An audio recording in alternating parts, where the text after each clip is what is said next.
দিতে হবে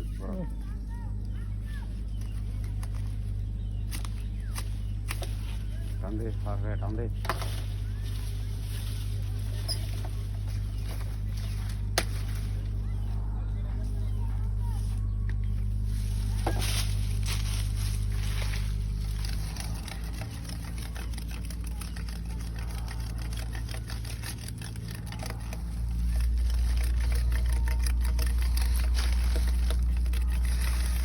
বন্ধ হলো মো দাঁড়াও তুমি করো না এবার দিলাম তো আমার তো দাগার দে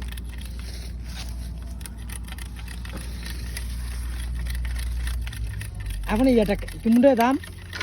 কোনটা ইয়াটা আইফোনের দাম তো বুঝুন ওই ইয়াটা কি মোটাটা কিনবি তুই রে কইছিলাম তো কিনলে লাইকে দিমু যা আর ইয়া করিস না এই তোর বেচার মতো আছে বুঝুনি তুই কইস দরদাম করিস ইয়া দিমু যা একবারে বাইরে টাকা টাকা মারতে না ব্যাংকে বাকল এলা না একটা দিতে কম আরে কি লাগে এই আজকে লাগবো আজকে না লাগলো যদি দিলে 4-5 দিন পরে তো দিবি আইরা তো পারবো তো না বাকল আগে টাকা তো আইলা ফাড়াইতে পারো না তো ব্যাংকে তো টাকা বনি তো হিরা সমস্যা বুঝছিস দাদা ধরো ধরো এলাই তোর ডাক ধরে ডালো